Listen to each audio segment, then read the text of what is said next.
Welcome back to another technical deep dive here in the debug zone.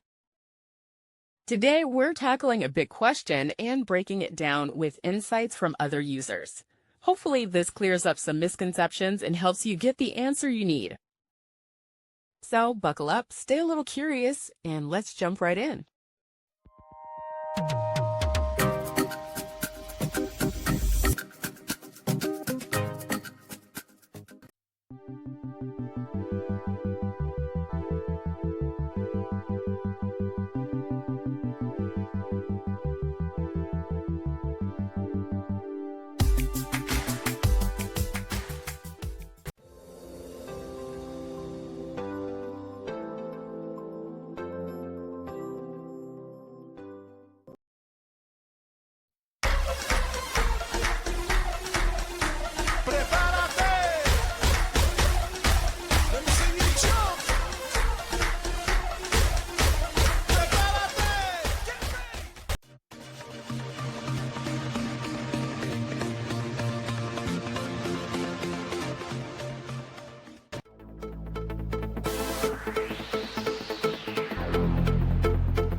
And that's a wrap.